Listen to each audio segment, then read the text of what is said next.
అందరికీ నమస్కారం. నేను Swaroopa Potlapalli. Welcome to iDream. Transgenders పెళ్లిళ్ల మీద ఇప్పుడు ఒక పెద్ద చర్చ జరుగుతుంది. నంద్యాలలో తమ కొడుకు ఒక హిజ్రాతో క్లోజ్ రిలేషన్లో ఉంటున్నాడు, ఆమెను ఇష్టపడుతున్నాడు అనే దాంతో పరువు పోయిందనే బాధతో ఓ తల్లిదండ్రులు ఆత్మహత్య చేసుకున్నారు.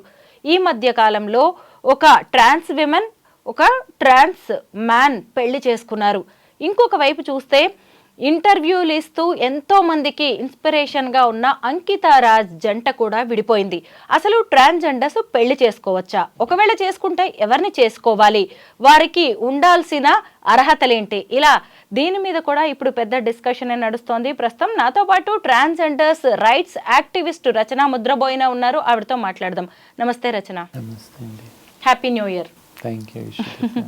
చూసాం కదా, నంద్యాలలో ఒక అబ్బాయి తమ కొడుకు ముఖ్యంగా హిజ్రాని ప్రేమించాడు అని చెప్పి ఇంకొంతమంది హిజ్రాలు వెళ్ళి కూడా వాళ్ళ ఇంటి మీద కొంత గొడవ చేశారంట. దాంతో భరించలేక ఓ తల్లిదండ్రులు ఆత్మహత్య చేసుకున్నారు.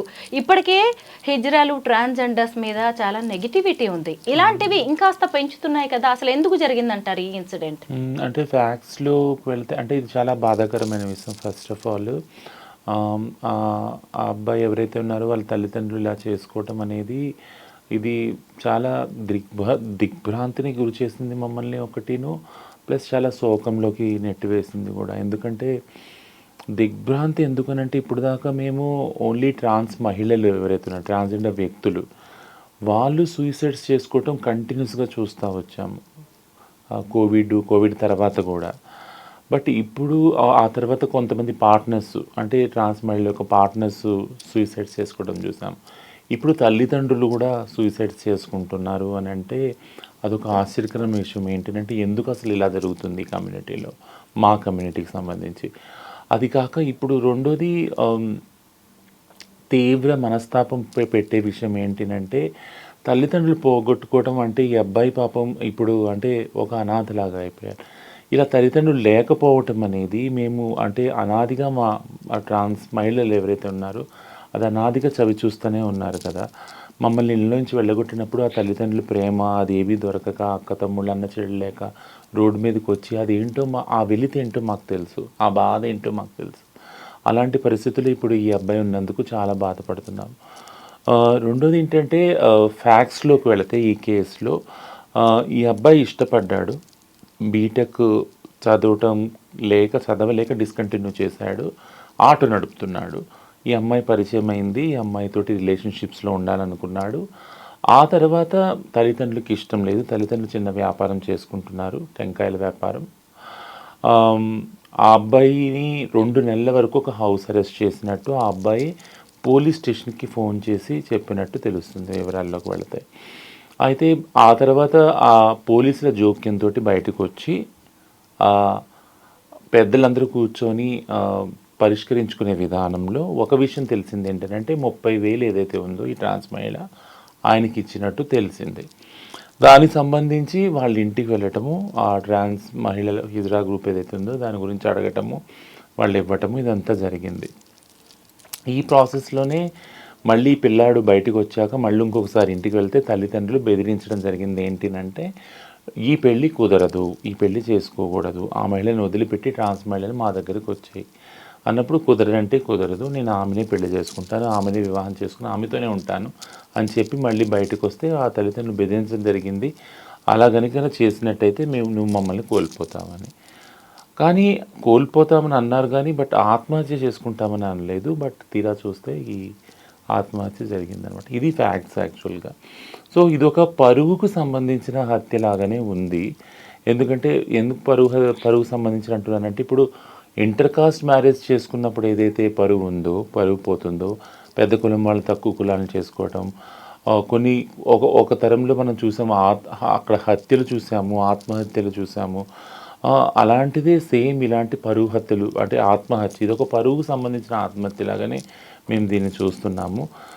అంటే వాళ్ళ మీద ఏం చెడ్డ పేరు వస్తుందో వాళ్ళ కులానికి కానీ, వంశానికి కానీ, వాళ్ళ ఫ్యామిలీకి కానీ, అందుకని వాళ్ళు ఆత్మహత్య చేసుకున్నారని మాకు తెలుస్తూ ఉంది కారణం. రచన, అసలు మీరు ఒక మగ వ్యక్తిగా పుట్టి ఆడ వ్యక్తిగా మారేటప్పుడు మీ కుటుంబ సభ్యులు, మీ ఫ్యామిలీ మెంబర్స్, మీ రిలేటివ్సే ఒప్పుకోరు. అలాంటిది మీరు ఇలాగా వేరే జెండర్లోకి మారిన తర్వాత ఒక సామాన్య వ్యక్తి మిమ్మల్ని భార్యగా లేదంటే భర్తగా స్వీకరించడానికి వాళ్ళ కుటుంబం ఎలా ఒప్పుకుంటుంది అంటారు? ఇంకొకటి ఏంటంటే ముఖ్యంగా మీతో వారసులు నెక్స్ట్ జనరేషన్ అనేది ఉండదు. ముఖ్యంగా మిగతా వాళ్ళ నుంచి కూడా కొంత అవమానాలు అలాంటివి ఎదుర్కోవాల్సి వస్తుందని భయపడుతూ ఉంటారు కదా. మరి మీరెందుకు ఇలాగా ముందుకు వెళ్ళడానికి ధైర్యం చూపిస్తూ ఉంటారు పెళ్లిళ్ళ విషయంలో? మీరు ధైర్యంగా ప్రశ్నించండి, నేనేమనుకోను. మీరు ప్రశ్నించడానికి కూడా ముందు వెనక కొంచెం మీరు అవుతున్నారు. బాధపడతారేమో. లేదు, ఇవన్నీ లేదు, ఎవరివైనా బాధ మీవైనా మావైనా అది మనసులే కరెక్టే, ఫీలింగ్స్ అది అందరికీ కరెక్ట్. ఉంటాయి అండ్ కదా. Thank you. అంటే మనకున్న ఈ సంబంధంలో ఇంత సెన్సిటివిటీ మీరు తెచ్చుకున్నందుకు చాలా థ్యాంక్ యూ స్వరూప గారు. ఒకటి చెప్తాను ఏంటి అంటే, ఇవన్నీ మాటల్లో కూడా ఒక మాటని అసలు మీరు అంటే రాలేదు మన సంభాషణలో, అది ప్రేమ యాక్చువల్లీ. సో ప్రేమ అనేది ఇద్దరు వ్యక్తుల మధ్య జరిగే ఒక అనిర్వచనమైన ఒక స్పందన అన్నమాట. దానికి జెండర్తో కానీ, కులంతో కానీ, మతంతో కానీ, ప్రాంతంతో కానీ, దేనితో కూడా సంబంధం లేదు. అన్నిటికీ అతీతమైనది ప్రేమ. సో ఇద్దరు వ్యక్తులు వచ్చి కలుసుకున్నప్పుడు, కలిసి జీవించాలనుకున్నప్పుడు, నీకు నేను, నాకు నువ్వు ఉండాలనుకున్నప్పుడు, ఏది కూడా ఎలాంటి బ్యాక్గ్రౌండ్ కూడా వాళ్ళిద్దరి మధ్య రాదు, ఆపదు యాక్చువల్గా. ఇవన్నీ రిలేషన్స్ అలా జరిగినవే. ఇప్పుడు నేనైతే ఏదైతే చెప్పానో కులాంతర వివాహాలు కానీ, మతాంతర వివాహాలు కానీ, జెండర్ని దాటి ఏదైతే వివాహాలు జరుగుతున్నాయో ట్రాన్స్ వ్యక్తులు, మీరు అంటున్నారు కదా చిన్నప్పుడే తల్లిదండ్రులు పోగొట్టుకొని మళ్ళీ మనకి ఇంటికి వెళ్ళలే, మనం పిల్లవర్లే అని ఏదో ఒకటి అలవాటు చేసుకొని బయటకు వచ్చి మా అంతటా మేము బతుకుతుంటే, ఏ ఉద్యోగాలు లేక, చదువులు లేక, అడుక్కొని ఒళ్ళమ్ముకొని బతుకునే అలాంటి పరిస్థితుల్లో, బట్ కానీ స్టిల్ అలా చేస్తున్నా కూడా ఆ ఆప్యాయత కోసము ఎన్నో డబ్బులు, మేము సంపాదించిన డబ్బులు, కూడబెట్టిన డబ్బులు ఇంటికి పంపించుకునే వాళ్ళు చాలామంది ఉన్నారు మా దాంట్లో. అక్క పెళ్ళి కోసం, చెల్లెల పెళ్ళి కోసం, అన్నతమ్ముల చదువుల కోసము, అమ్మ నాన్నల ఆరోగ్యం కోసము పంపిన పైసలన్నీ, కూడబెట్టిన పైసలన్నీ ఇచ్చేవాళ్ళు.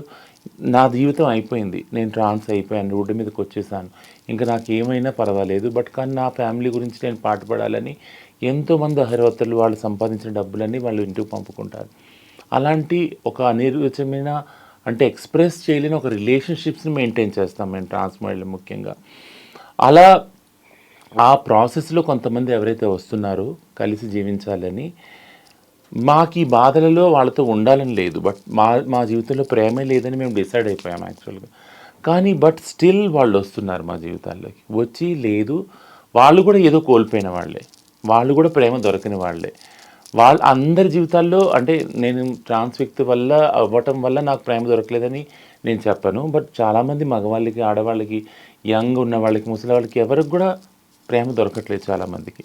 సో ఈ ప్రాసెస్లో ఎవరికైతే ప్రేమ దొరకలేదో వాళ్ళతో తారసపడటం, ప్రేమించుకోవటం, కలిసి జీవించడం, పెళ్లి చేసుకోవటం అనేది జరుగుతూ ఉంది. మాకు చాలామంది రెసిస్ట్ చేసుకుంటాం, ఎందుకంటే సంప్రదాయంలో ఏదైతే హిజ్రా సంస్కృతి నేను చెప్తా ఉన్నానో అందులో నియమాలు ఎలా ఉందంటే, ఒకవేళ నువ్వు కానీ ప్రేమించి పెళ్లి చేసుకుంటే దానికి సంబంధించిన పూర్తి బాధ్యత నువ్వే వహించాలి. అంటే తల్లిదండ్రుల బాధ్యత లేదు ఒకవేళ మేము రిలేషన్షిప్లో పెళ్లి చేసుకుంటే, అలానే హిజ్రా వ్యవస్థలో ఉన్న గురువుల బాధ్యత లేదు, మరి ఇంకా చట్టభద్రత లేదు. ఇవన్నీ లేకుండా కూడా ఒక రిస్క్ తీసుకొని, లేదు ఆ వ్యక్తి నాకు కావాలి, ఎందుకంటే ఆ వ్యక్తి నన్ను కోరుకుంటున్నాడు అనే ఏదైతే రిలేషన్షిప్ ఉందో, ఇంత రిస్క్ తీసుకొని ఎంటర్ అయ్యే రిలేషన్షిప్ ఇది. దాని పర్యవసానం ఏదైనా దాన్ని మేమే భరిస్తున్నాం. ఎస్, ప్రేమ అన్నారు కాబట్టి మళ్ళీ మనం అంకిత దగ్గరికి వెళ్ళాల్సిందే. ఎందుకంటే రాజ్ అనే నార్మల్ వ్యక్తి ఒక ట్రాన్స్జెండర్ అంకితను పెళ్లి చేసుకున్నాడు, ఎంతో మందికి ఆయన ఇన్స్పిరేషన్గా నిలిచాడు, ఇంటర్వ్యూల మీద ఇంటర్వ్యూలు ఇచ్చారు. తర్వాత ఏం జరిగిందో వీళ్ళిద్దరూ విడిపోయారు. ఇప్పుడు అంకిత కూడా నార్మల్ లైఫ్ లీడ్ చేస్తోంది. వేరే వాళ్ళ అభిప్రాయాలకు కూడా మనం గౌరవం ఇవ్వాలి అని వెళ్ళిపోయిన రాజుకు కూడా ఎంతో గౌరవం ఇస్తోంది. ఈ ఇన్సిడెంట్ గురించి మరి మనం ఇప్పుడు ఏం మాట్లాడుకోవాలి? ఎందుకంటే చాలా మంది ఇలా మీ జీవితాల్లోకి వస్తున్నారు, వెళ్ళిపోతున్నారు. ఎందుకు ఇలా జరుగుతోంది? నేను చెప్పాను కదా, అంటే నిన్న రీసెంట్గా ఒక ట్రాన్స్ మహిళ, ఆమె యూఎస్లో ఉంటుంది, నా ఫ్రెండ్, డాక్టర్ చదివింది. నేను ఆమె మొత్తం లైఫ్ సైకిల్ గమనిస్తున్నాను. నేను ఆమెను అడిగాను, మరి నువ్వు ఇంత బాగా ప్రగతి సాధించావు, డాక్టర్ అయ్యావు, పిహెచ్డి చేసావు, ఇప్పుడు యూఎస్లో పనిచేస్తున్నావు, మరి నీవేమన్నా ఎవరైనా ప్రేమించావా, పెళ్లి చేసుకున్నావు అంటే విత్ ఇన్ 1 minute కూడా ఆలోచించకుండా పెళ్ళికి సంబంధించిన హక్కులు మనకు లేవు కదా, నువ్వేమనుకుంటున్నావు వస్తాయేనా, అవి రావు కదా రచన, దాని గురించి ఎందుకు నువ్వు అడుగుతున్నావు అని. ఒక్కసారి నేను సైలెంట్ అయిపోయాను. అంటే ఎంత ఫాస్ట్ ఫార్వర్డ్గా ఆమె ఆలోచించగలిగింది అని అంటే మీరు ఒకవేళ ట్రాన్స్, లెస్బియన్, గే, బైసెక్షువల్, ఇంటర్సెక్స్ ఇలా అవ్వటం వల్ల మీరు పెళ్లి చేసుకున్నా కానీ ఇప్పుడు ఈ తరంలో ఇప్పుడు మాత్రం మీ పెళ్ళికి భద్రత లేదు, చట్టభద్రత లేదు, ఆ హక్కులు మీకు రావు. రిలేషన్షిప్స్లో ఉన్నా దానికి భద్రత లేదు, ఆ హక్కులు రావని ఆమె డిసైడ్ అయిపోయింది యాక్చువల్గా. సో ఆమె ఒక మెకానికల్ లైఫ్ని ఆమె అలవాటు చేసేసుకుంది. ఏంటంటే లవ్ లేదు, ఏది లేదు. ఇది ఎందుకు చెప్తున్నాను, ఎగ్జాక్ట్లీ ఇది తెలిసే అంకిత సైలెంట్ అయిపోయిందంటారా? తన లైఫ్ తను లీడ్ చేస్తుందంటారా? రీజన్స్ అన్నీ కూడా అటే వెళ్తున్నాయి. ఇంతకుముందు మనం డిస్కస్ చేసినా కూడా ఏదైతే సోకాల్డ్ బైనరీ స్టీరియోటైపింగ్ సమాజం ఉందో, ఆ సమాజంలో ఒక సంస్కృతి ఉందో, ఆ సంస్కృతిలో మ్యారేజెస్ కానీ రిలేషన్షిప్స్ కానీ ఉన్న ఏదైతే భద్రత ఉందో అదంతా చూసుకుని ఉంటే అవి కాకుండా ఉండే రిలేషన్షిప్స్ ఏవైతే ఉన్నాయో వాటికి ఖచ్చితంగా భద్రత లేదు. భద్రత లేకపోగా ఒకలాంటి ప్రెషర్ ఏముందంటే ఎప్పుడు ఈ రిలేషన్స్లో ఎందుకున్నారు మీరు, ఇవి చెడ్డవి, ఈ మనుషులు వ్యక్తులు మంచివారు కాదు, వీళ్ళ క్యారెక్టర్ లేదు, వీళ్ళ క్యారెక్టర్ లెస్, వాళ్ళు వీళ్ళతో ఉండకూడదు, వీళ్ళతో ఉండకుండా మీరు వచ్చేయండి అనే ఒక ఫోర్స్ అయితే ఉంది. అది నిరంతరం జరుగుతూనే ఉంది, దానికి అందరూ బలవుతూనే ఉన్నారు. అయితే ఇప్పుడు ట్రాన్స్ విమెన్, ట్రాన్స్ మ్యాన్ పెళ్లి చేసుకున్నారు రీసెంట్ గా. వాళ్ళు మీకు బాగా తెలిసిన వాళ్ళే, విమల్. అయితే అతను ఫస్ట్ అమ్మాయిగా పుట్టాడు, తర్వాత అబ్బాయి అయ్యాడు. ఆమె ఏమో అబ్బాయిగా పుట్టి అమ్మాయి అయింది. వాళ్ళిద్దరూ పెళ్లి చేసుకున్నారు. రచన ఎలా జరుగుతూ ఉంటాయి ఇలాంటివి? విమల్ విషయంలో ఏం జరిగిందో మీరు చెప్పండి. సో ఏ సెక్స్లో పుట్టినా ట్రాన్స్ వ్యక్తులు కాబట్టి ట్రాన్సిషన్ అయ్యే హక్కు వాళ్ళకు ఉంది, ఆ ఫ్రీడమ్ కూడా ఉంది. అది సుప్రీంకోర్టే చెప్పింది. సో ఆ చట్టాలన్నీ అనుకూలంగా ఉన్నాయి కాబట్టి, జెండర్ అనేది వాళ్ళ సొంత రైట్ కాబట్టి, రాజ్యాంగ హక్కు ఉంది కాబట్టి వాళ్ళు ట్రాన్సిషన్ అయ్యి అలా అయ్యారు. ఆ తర్వాత ఒకానొక టైంలో వాళ్ళిద్దరి మధ్య స్పందన కలిగి, లవ్ కలిగి రిలేషన్షిప్స్లో ఉన్నారు. రిలేషన్షిప్స్లో ఉన్నాక తర్వాత ఎంతో కాలం తర్వాత వాళ్ళు డిసైడ్ చేసుకుంది ఏంటంటే మనం పెళ్లి చేసుకోవాలని. అలా అయినదే మంచి ముహూర్తం చూసుకొని హిందూ సాంప్రదాయ ప్రకారంగా వాళ్ళు పెళ్లి చేసుకున్నారు.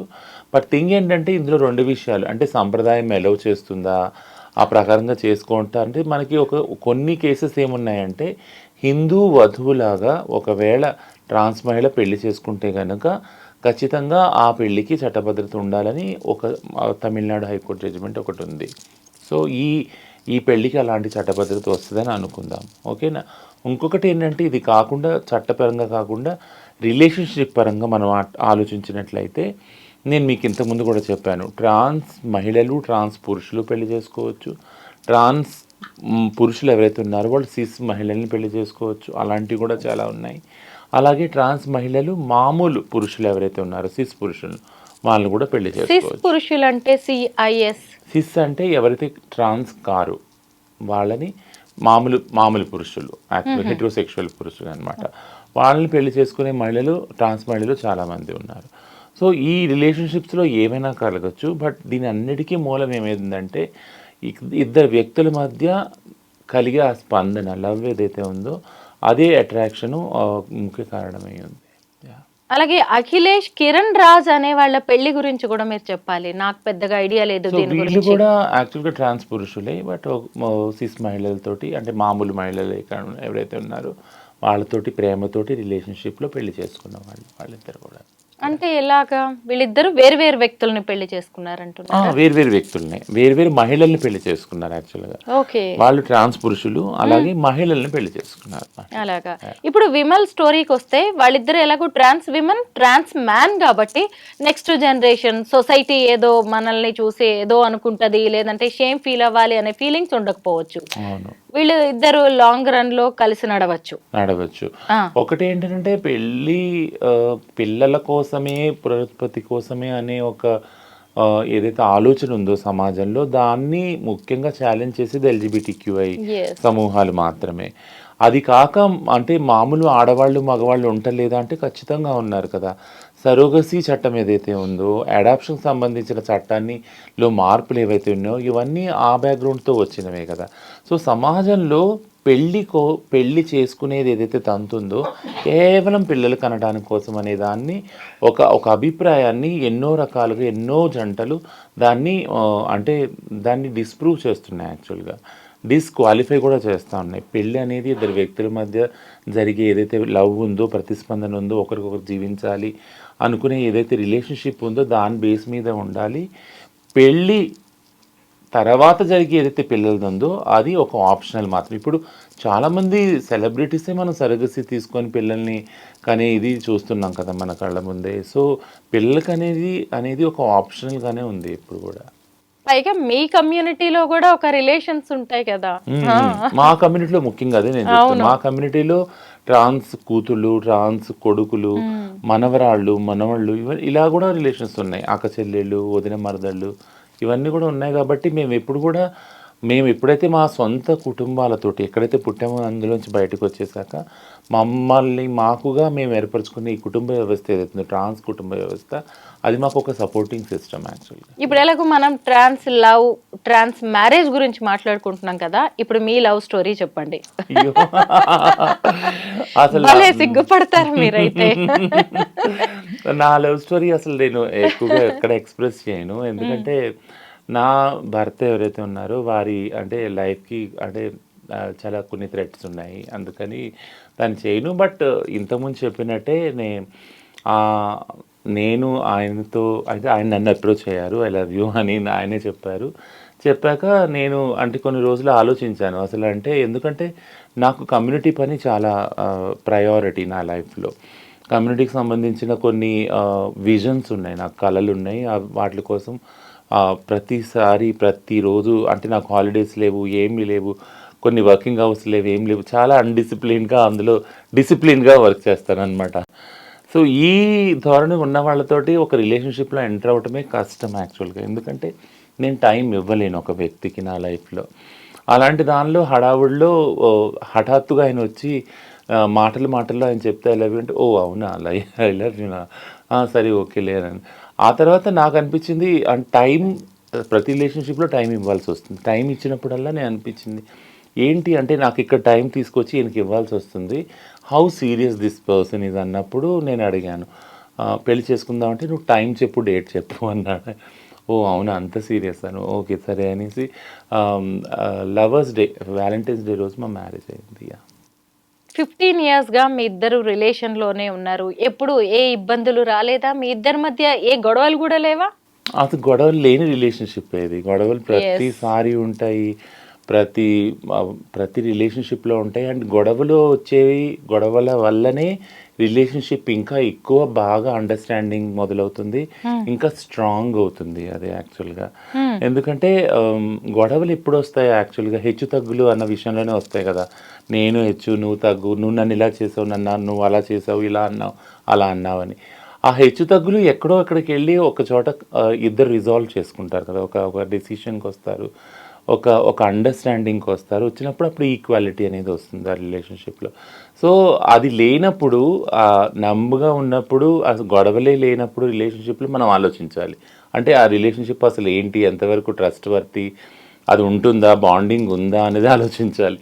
బాండింగ్ ఉన్నదానికి మెయిన్ ప్రూఫ్ ఏంటంటే గొడవలు. సో గొడవలు ఉన్నప్పుడు గొడవలు పడతాము, తర్వాత గొడవలు మర్చిపోయి రిజాల్వ్ చేసుకొని ఒకటవుతాము. That's a very beautiful experience. ఆయన పేరెంట్స్ నుంచి సపోర్ట్ ఎలా ఉంది? మీతో మాట్లాడుతూ ఉంటారా వాళ్ళ పేరెంట్స్? నాకు పేరెంట్స్ లేరు, ఆయనకి పేరెంట్స్ లేరు. ఓకే, అంటే పోనీ రిలేటివ్స్ కానీ వాళ్ళ మా ఇద్దరికి నా రిలేటివ్స్ నేను మాట్లాడతాను, ఆయన రిలేటివ్స్తో ఆయన మాట్లాడతాను. మీ కమ్యూనిటీ వాళ్ళతో ఆయన ఎలా ఉంటారు? చాలా ఫ్రెండ్లీగా ఉంటారు. ఎక్కడ చూసినా మా కమ్యూనిటీలో ఆయనకి రెస్పెక్ట్ ఉంది, అలాగే వాళ్ళ కమ్యూనిటీలో నాకు కూడా రెస్పెక్ట్ ఉంది. ఇద్దరిది ఇంటర్ రిలీజియన్ లవ్ మ్యారేజ్. ఆయన ముస్లిం, మీరు హిందూ. మీరిద్దరు ఫెస్టివల్స్ కానీ లేదంటే మీ మతాచారాలని ఎలాగా ఫాలో అవుతూ ఉంటారు? ఎప్పుడు కూడా అంటే తను ఇది నా మతంలోకి మారు అని ఎప్పుడూ ఫోర్స్ చేయలేదు. బట్ నేను చాలా ఫేవరెటిజం వాళ్ళ మతానికి చూపిస్తాను, వాళ్ళ ఆచారాలకి చాలా ఇంపార్టెన్స్ ఇస్తాను. ఎందుకంటే రిలేషన్షిప్లో నేను చాలా ప్రివిలేజ్డ్ అని నాకు తెలుసు. మతం పరంగా కానీ, చదువు పరంగా కానీ, అన్ని పరంగా నేను ప్రివిలేజ్ అని తెలుసు. సో ఆ రిలేషన్షిప్లో ఆ ఇన్హిబిషన్ అంటే ఆ అభద్రతను ఆయన కల్పించకుండా ఐఎమ్ విత్ యూ అని ఎప్పుడు చూపించడానికి ట్రై చేస్తాను. సో ఆయన రిచువల్స్ అన్నీ ఆయనకి అంత సపోర్టివ్గా నేను ఉంటాను యాక్చువల్గా ఆయన మతానికి సంబంధించి. ఏ రోజు ఆయన ఫోర్స్ చేసి నువ్వు నన్ను అంటే ఈ బొట్టు తీసేసి ఇలా చేయి ఇలా చేయని ఎప్పుడు ఆయన నన్ను ఫోర్స్ చేయలేదు, నేను ఆయన్ని ఫోర్స్ చేయలేదు ఇలా చేయొద్దు అని. సో మేము ఇద్దరం ఒకచోట కలిసి ప్రశాంతంగా ఉంటాం. అంటే మా ఇద్దరి రిలేషన్షిప్ తోటి సమాజానికి చాలా ప్రాబ్లం ఉండొచ్చు, దాంతో ఆయన ప్రెజర్ పెట్టిన ఇన్సిడెంట్స్ చాలా జరిగినాయి. బట్ నా జోలికైతే ఎవరు రాలేదు ఆ విషయంలో. సో మేమిద్దరము ఇన్ని సంవత్సరాల నుంచి ఎప్పుడు కూడా ఒకరినొకరు ప్రెషర్ పెట్టుకోకుండా ఆ విషయంలో ఒకరి మతాన్ని ఒకరు గౌరవించుకుంటా, ఒకళ్ళ అభిమతాల్ని ఒకళ్ళు అర్థం చేసుకుంటానే ఉన్నాము ఇలాగా. ట్రాన్స్ వాళ్ళ పెళ్ళిళ్ళు ప్రేమలు కొంతకాలమే, ఎక్కువ శాశ్వతంగా నిలబడట్లేదు. దానికి ఎగ్జాంపుల్గా ఈ నంద్యాల ఇన్సిడెంట్ని చెప్పుకోవచ్చు, అంకిత రాజ్ ఇన్సిడెంట్ని చెప్పుకోవచ్చు. కానీ మీరు ఇంత లాంగ్ రన్ రిలేషన్లో ఎలా ఉంటున్నారు మీ ఇద్దరు? ఎక్కడ మీ ఇద్దరికి అండర్స్టాండింగ్ కుదిరింది? అంటే ఇట్స్ నాట్ ఏ సింపుల్గా అంటే ఈజీగా అయ్యే జర్నీ కాదు అది. యాక్చువల్గా చాలా ప్రభావితం చేసిన ఫ్యాక్టర్స్ ఉన్నాయి బయట నుంచి మా రిలేషన్షిప్స్లో. వాటికి ఇద్దరం ప్రభావితం అయ్యాము, ఇద్దరం చాలా మదన పడ్డాము, ప్రెషర్ ఫీల్ అయ్యాము. ఓన్లీ థింగ్ ఏంటంటే నాకు ప్రెషర్ నుంచి బయటకు వచ్చే ఒక కమింగ్ అవుట్ ఏముందని అంటే నాకు కమ్యూనిటీ వర్క్. యాక్చువల్గా తనకు ప్రెషర్ ఉన్నప్పుడు ఆ స్పేస్ ఇచ్చేదాన్ని నేను. తను ఏవైతే బయట నుంచి వివక్షత ఎదుర్కొని ఏదైనా ప్రెషర్ ఫీల్ అయినప్పుడు తనకు ఆ స్పేస్ ఇచ్చేదాన్ని. You take your own time, ఇది ఉంటుంది, ఇది నాకు అర్థమవుతుంది, నువ్వు నీ ప్రెషర్ నీ ద్వారా నా దగ్గరికి వస్తుంది సమాజం, నాకు తెలుసు అది, but you take your own time, నేను నీకున్నాను ఈ జర్నీలో అని. అండ్ ఏ డెసిషన్ కూడా తను తీసుకున్న దాన్ని ఎప్పుడు వ్యతిరేకించేదాన్ని కాదు. యాక్చువల్గా if you take this decision నేను గౌరవిస్తాను, అది ఏ డెసిషన్ అయినా కానీ. ఒకవేళ నాకు ఏమైనా అనుమానాలు ఉంటే అది క్లారిఫై చేసుకునేదాన్ని, ఇది ఎందుకు ఇలా అయింది, ఇది ఇలా ఎందుకు అయింది, అప్పుడు అక్కడ ఒక అండర్స్టాండింగ్ వచ్చేవాళ్ళం ఆ ఇష్యూ సంబంధించి. So that's how every relationship has to go like actually. You are a transgenders rights activist. ఎప్పుడు మీ రైట్స్ కోసం మీరు పోరాడుతూ ఉంటారు. అయితే అలాంటప్పుడు సమాజం విషయంలో కానీ మీ ఫ్యామిలీ విషయంలో మీ బాధ్యతలు ఏంటి అనుకుంటున్నారు? అంటే నాకు సంబంధించి నా ఫ్యామిలీ ఎక్కడైతే నేను పుట్టానో ఆ ఫ్యామిలీలో వాళ్ళ సంబంధాలు కూడా ముఖ్యమే. నేనెంత వాళ్ళకి ముఖ్యమో వాళ్ళ సంబంధాలు కూడా ముఖ్యం. కాబట్టి దాని గురించి కూడా నేను ఎప్పుడూ ఆలోచిస్తూ ఉంటాను బ్యాక్గ్రౌండ్లో. దానికి వాళ్ళకి ఎంత సపోర్టివ్గా ఉండాలి అనేది నేను ఆలోచిస్తాను. అట్లాగే నాతో సంబంధం ఉన్న ఎవరైతే వ్యక్తి ఉన్నారో అది నా భర్త కావచ్చు, లేదా నా కూతుళ్ళు కావచ్చు, లేదా నా మనవాళ్ళు ఎవరైనా ఒక ఫ్యామిలీ కదా, తమ్ముళ్ళు కావచ్చు, అన్నలు కావచ్చు, వాళ్ళ ఫ్యామిలీస్ గురించి కూడా నేను యాక్చువల్గా ఆలోచిస్తాను. యాక్చువల్గా అంటే ఎలాంటి హెల్ప్ కావాలన్నా, హెల్ప్ ప్రతిసారి ఫైనాన్షియల్ హెల్ప్ అవి ఉండదు, మాట పరంగా కావచ్చు, లేదా కౌన్సిలింగ్ పరంగా కావచ్చు, లేదా ఒక సాలిడారిటీ పరంగా కావచ్చు, అదంతా కూడా ఎక్స్టెండ్ చేయడానికి నేనున్న స్థానం నుంచి నేను ట్రై చేస్తాను. సో రిలేషన్షిప్స్ అనేవి ఒకళ్ళొకళ్ళు అండర్స్టాండింగ్ చేసుకొని ఒకే వేవ్ లెంత్లో ప్రేమతో, ఆప్యాయతో, అనురాగంతో మెదలవలసిన విషయాలు. ఎందుకంటే that's all on your mental health కదా. So mental health has a direct impact on your social health also. 2024 మీ ట్రాన్స్ కమ్యూనిటీ విషయంలో ఎలా గడిచింది? ముఖ్యంగా మీరు నేర్చుకున్న పాఠాలేంటి? మీరు మీ కమ్యూనిటీ విషయంలో ఇది మంచి జరిగింది, మేము ఈ విజయాలు సాధించాం, ఈ విషాదం మాకు మిగిల్చింది అని 2024 విషయంలో మీరు ఏం చెప్తారు? 2024 is a historical year for me. Great. చాలా అంటే ఎందుకంటున్నానంటే ముఖ్యంగా తెలంగాణ, మేము ఎక్కడి నుంచి అయితే మేము ట్రాన్స్ మూమెంట్గా ఎమర్జ్ అయ్యి మొత్తం దేశం విదేశాల వరకు మేము ఒక మూమెంట్ రూపంలో సంతరించుకొని వర్క్ చేయడం స్టార్ట్ చేసాము రైట్స్ గురించి. ఈ తెలంగాణలో ఈ క్లినిక్స్ రావటం, 33 జిల్లాల్లో కూడా హెల్త్ పరంగా ఆ ఫెసిలిటీస్ రావటము, 44 మంది ట్రాన్స్ వ్యక్తులకి ఉద్యోగాలు రావటము, ఇదంతా కూడా ఇట్స్ లైక్ హిస్టారికల్ ఇయర్ 2024.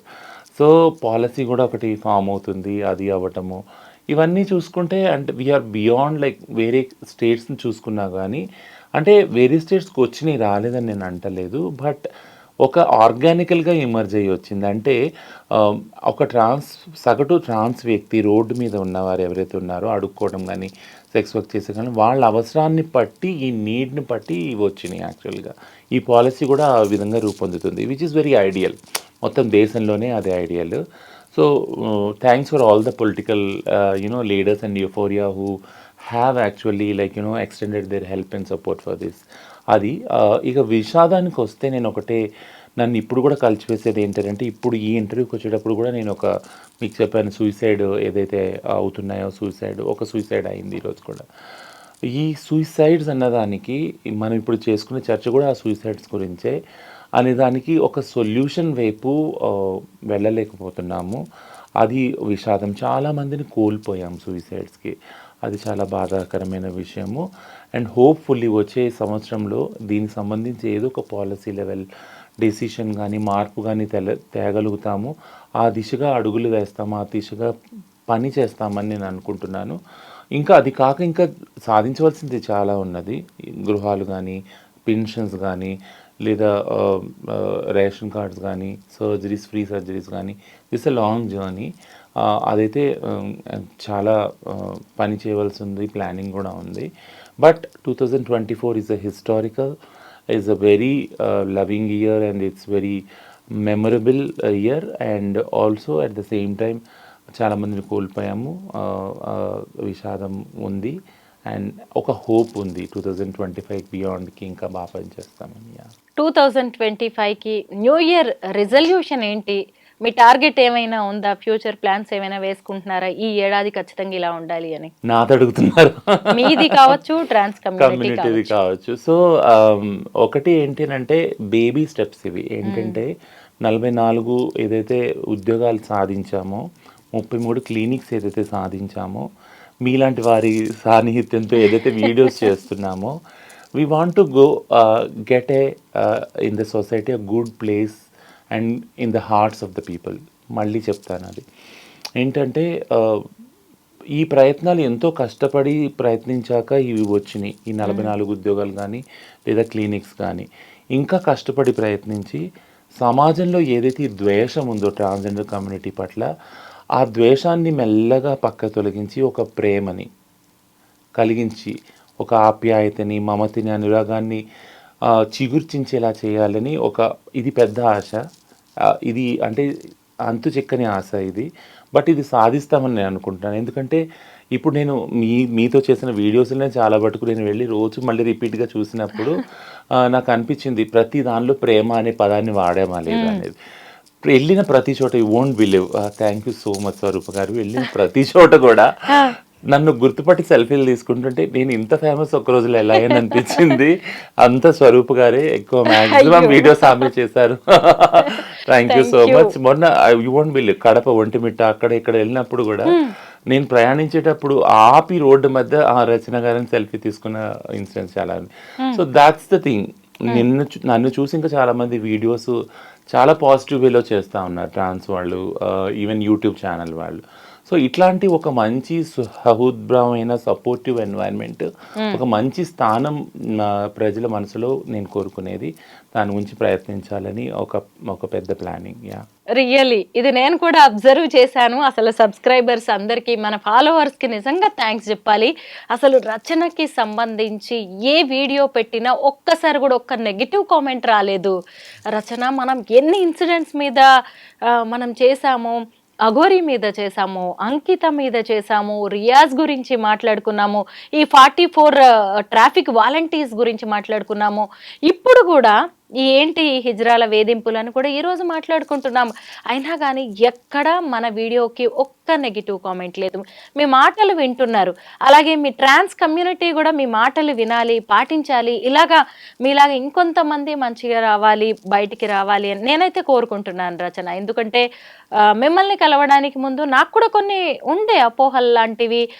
ఇది కాదు, మనం మాట్లాడాల్సింది చాలా ఉంది, నా రెస్పాన్సిబిలిటీ కూడా ఉందేమో ఇంకా మీలాంటి వాళ్ళని ముందుకు తీసుకెళ్ళడానికి అయితే నాకు కూడా అనిపించింది. ఈ 2024లో నిజంగా నేను చాలా మంచి ఇంటర్వ్యూస్ చేశాను, పొలిటికల్ లీడర్స్ ఇంటర్వ్యూస్ చేశాను, మినిస్టర్స్ ఇంటర్వ్యూస్, సక్సెస్ఫుల్ విమెన్ గురించి చేశాను, మెన్ గురించి చేశాను.